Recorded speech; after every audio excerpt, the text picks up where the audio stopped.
Praful sir, जो बात अभी डॉक्टर संजय कह रहे थे रणनीतिक भूल की, नीतीश कुमार की सरकार में काम हुआ, लेकिन क्या नीतीश कुमार की सरकार में पलायन नहीं रुका, रोजगार की जो समस्या रही वो रेगुलर बनी रही, औद्योगिकरण की तरफ कोई काम नहीं हुआ? क्या केवल सड़कें बनवा देना, बिजली की आपूर्ति कर देना, क्या यही विकास है? विकास की परिभाषा में इतना ही आता है? 20 साल का समय क्या कम होता है कि आप अपनी सोच को इस दिशा में आगे बढ़ा पाते? 20 साल आपको सिर्फ सड़कें बनवाने और बिजली की आपूर्ति करने में लग गए।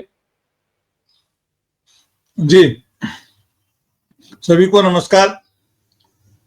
डॉक्टर संजय एक हिसाब से ठीक कह रहे थे। असल में नीतीश कुमार जी के साथ मामला कुछ ऐसा है कि नीतीश कुमार तो लगातार मुख्यमंत्री हैं, लेकिन उनके जो इमेजेस हैं, गवर्नमेंट के जो इमेजेस हैं, वो कंटिन्यूटी में नहीं है। वो कई बार लगता है कि ये एक अद्भुत कंपोजिशन है उनका कि चीफ मिनिस्टर अपने आप में कंटिन्यू कर रहे हैं, कंटिन्यूटी में है, लेकिन उनके गवर्नमेंट की इमेज जो है वो इन कंटिन्यूएशन नहीं है। इसका कारण यह है कि इधर उधर जो होते रहे हैं तो उनकी जो भी कमजोरियां रही हैं उसका श्रेय वो हर किसी को बांटते रहे हैं। तो ऐसे में जो स्थिति उत्पन्न होती है वो वही बिहार की राजनीतिक स्थिति उत्पन्न है। काम और होना चाहिए था। इससे यह बात भी साबित होती है कि जिंदगी लंबी नहीं, मजबूत होनी चाहिए, महत्वपूर्ण होनी चाहिए। वो जो एक डायलॉग है ना, विनय सर जानते हैं बेहतर, बाबू मोसाए, जिंदगी लंबी नहीं, यानी कि टेन्योर का लंबा होना आपके प्रोडक्टिव होने का कारण या आधार नहीं माना सकता है। अस्थाई गवर्नमेंट का मतलब, अस्थाई सरकार का मतलब यह नहीं होता कि मुख्यमंत्री या प्रधानमंत्री अस्थाई रहें। सरकार की उसका अस्थायित्व जो है वह उसकी नीतियों से होता है। देखिए, बिहार में जब झारखंड अलग हुआ, बार बार इस बात को समझे जाने की जरूरत है और कहे जाने को भी, जब झारखंड अलग हुआ उस समय लालू प्रसाद यादव जी थे बिहार के मुख्यमंत्री, और अटल जी के समय में हुआ।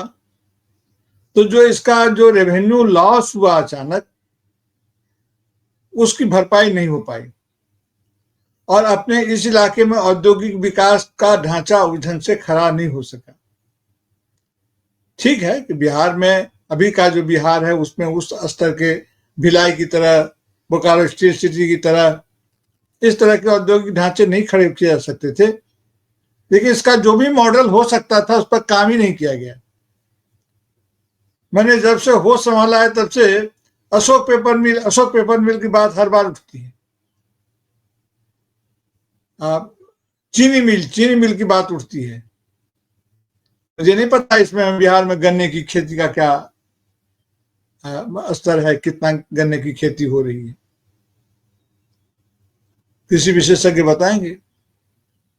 लेकिन चीनी मिल की जरूरत तो थी जब इसमें मैं था। तो एक चीज जो है सो एक विकास का एक इन्वायरमेंट दूसरे इन्वायरमेंट को प्रभावित करता है। अगर उसका एक जगह से लिंक अगर टूट गया तो दूसरी जगह का लिंक को भी प्रभावित करता है। इस 20 साल में बिहार में बहुत कुछ किया जाना चाहिए था। एजुकेशन हब के रूप में विकसित होना चाहिए था।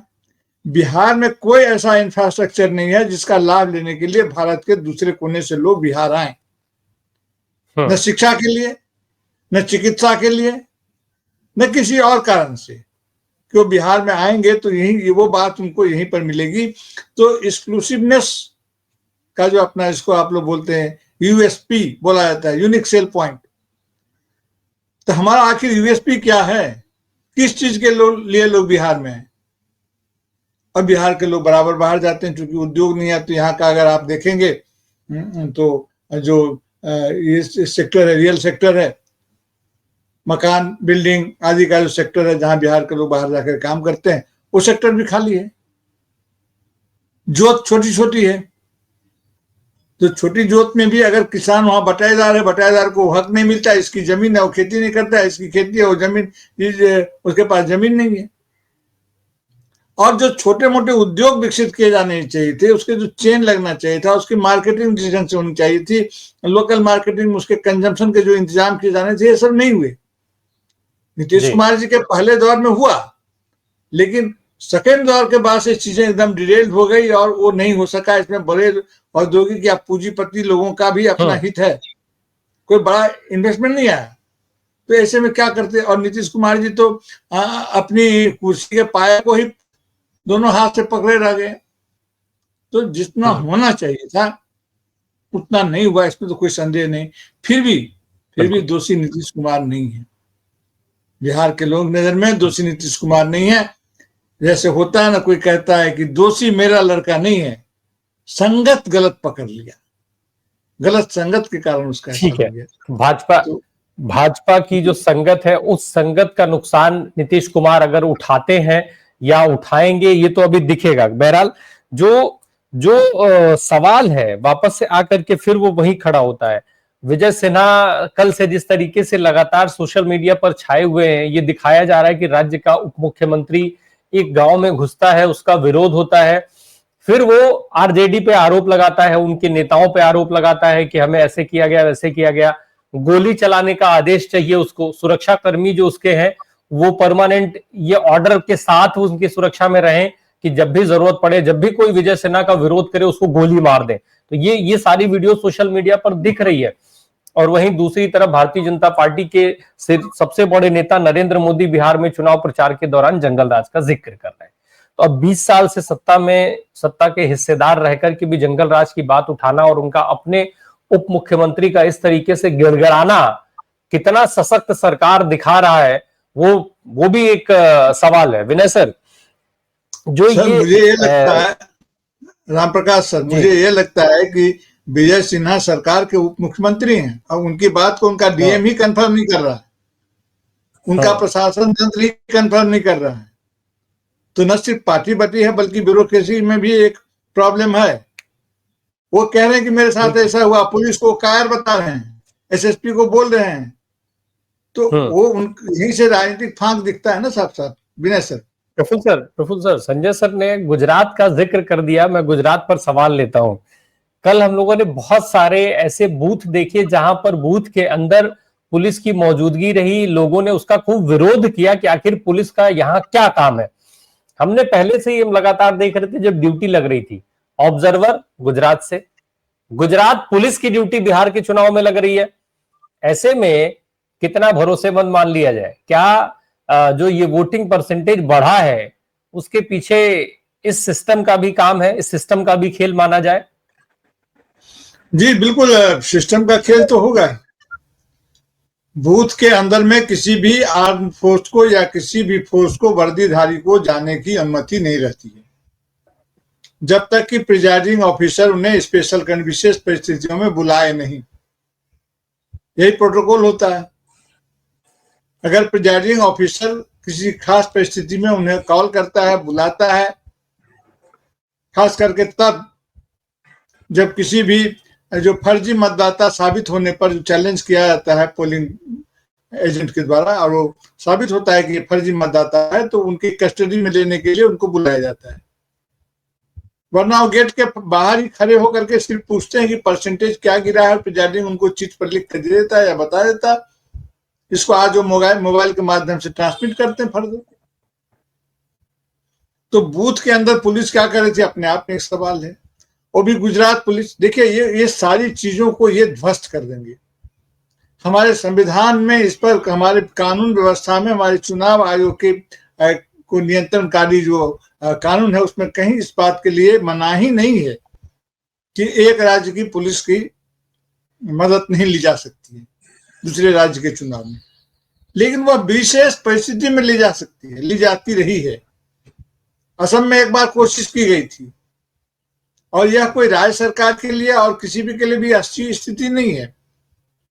और बिहार में तो डबल इंजन की सरकार है। हाँ, यह अलग बात है कि दोनों इंजन के फ्यूल अलग अलग हैं।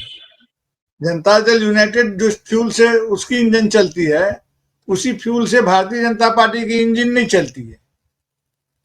तो दोनों में अलग अलग है। लेकिन आपकी सरकार है, आपको इस पुलिस पर भरोसा नहीं है। इसके क्या कारण हो सकते हैं? आपको बिहार के लोगों पर भरोसा नहीं है, बिहार की पुलिस पर भरोसा नहीं है, और सुरक्षा के लिए तो केंद्रीय बल आते हैं ऑब्जर्वर जितने होते हैं डिस्ट्रिक्ट में, वे सब तो विभिन्न राज्यों से आते ही हैं। अपने राज्य का कोई भी आईएएस अधिकारी जनरली ऑब्जर्वर नहीं होता है, वो बाहर से आते हैं।